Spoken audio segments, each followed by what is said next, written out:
नमस्कार। स्वामी अविमुक्तेश्वरानंद एक बार फिर चर्चा में है। दरअसल प्रयागराज में चल रहे माघ मेले में मौनी अमावस्या स्नान पर स्वामी अविमुक्तेश्वरानंद सरस्वती को स्नान नहीं करने देने पर बवाल मचा हुआ है। आरोप है कि स्वामी अविमुक्तेश्वरानंद सरस्वती के समर्थकों को पुलिस ने जमकर पीटा, जिसके बाद स्वामी अविमुक्तेश्वरानंद अपने समर्थकों के साथ धरने और अनशन पर बैठ गए थे।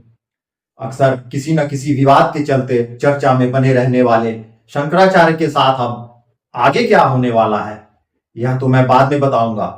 उससे पहले एक छोटी सी लेकिन बड़ी ही दिलचस्प प्राचीन भारतीय पौराणिक कथा सुनाने जा रहा हूं। ऐसी कथा जो भागवत पुराण और विष्णु पुराण में वर्णित है और जिसे सुनने के बाद शायद आज की घटनाओं को समझना कहीं ज्यादा आसान हो जाएगा। यह कथा है महर्षि दुर्वासा की। दुर्वासा कोई साधारण ऋषि नहीं थे। वे महान तपस्वी थे, कठोर साधना करने वाले, ब्रह्म ज्ञान के अधिकारी। लेकिन उनके साथ एक दोष जुड़ा हुआ था और वह था अत्यधिक क्रोध और धीरे धीरे जन्म लेता हुआ उनका अहंकार। दुर्वासा को यह लगने लगा था कि उनका तप, उनका ज्ञान और उनका पद उन्हें दूसरों से ऊपर खड़ा करता है और इसलिए उनके साथ होने वाला हर व्यवहार उनके सम्मान की कसौटी पर ही परखा जाना चाहिए। एक बार महर्षि दुर्वासा भगवान श्री कृष्ण के पास पहुंच गए। श्री कृष्ण ने उनका पूर्ण सम्मान किया, चरण धोए, स्वादिष्ट भोजन कराया और हर मर्यादा का पालन किया।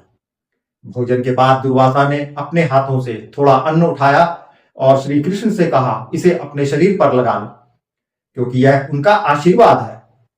अब यहीं से कथा में निर्णायक मोड़ आता है।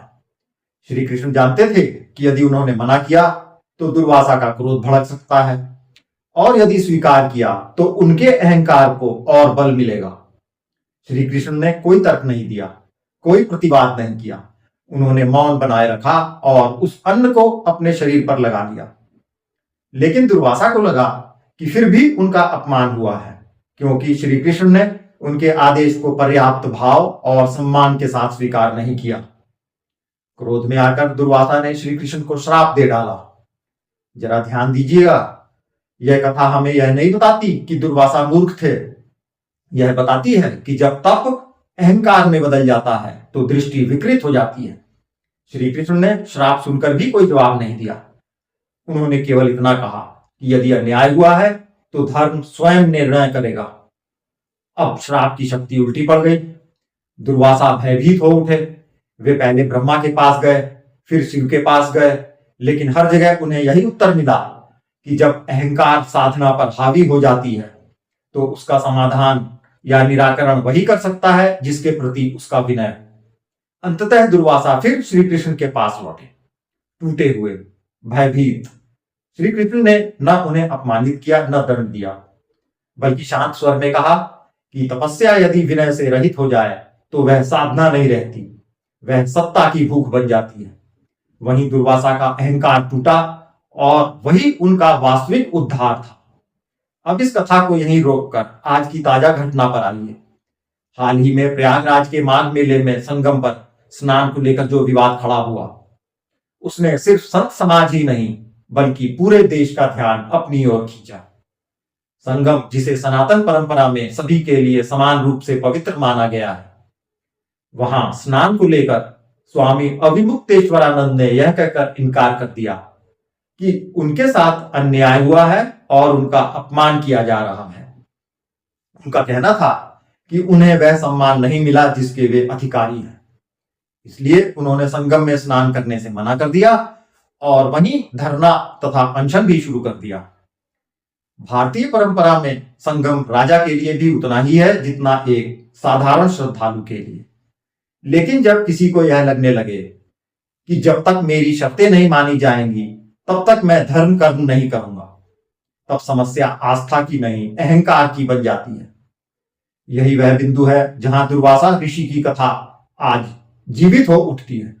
जैसे दुर्वासा को लगा कि श्री कृष्ण ने उनका अपमान किया है, वैसे ही यहां भी अपमान की अनुभूति को सार्वजनिक तमाशे में बदल दिया गया। यदि मीडिया और सोशल मीडिया पर उपलब्ध बयानों और पुराने विवादों और कारनामों को देखें तो एक पैटर्न साफ दिखाई देता है।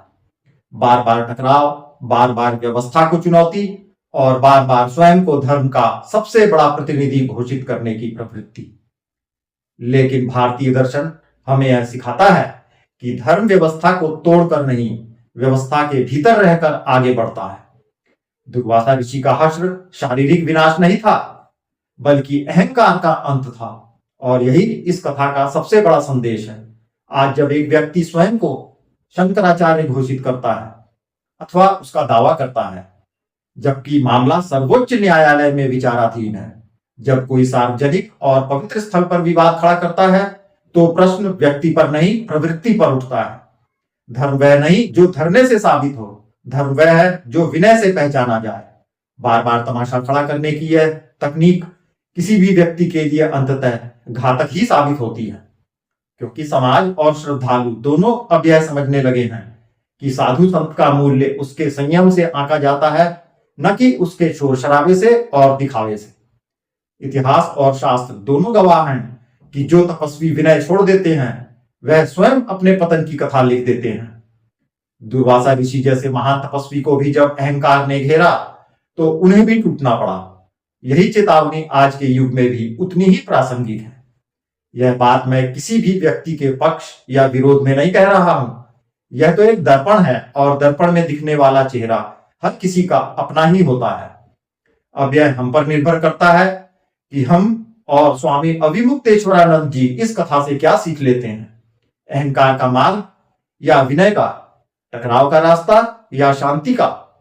वैसे प्रयागराज में माघ मेले के दौरान हुए घटनाक्रमों को लेकर आपकी अपनी खुद की क्या धारणा है?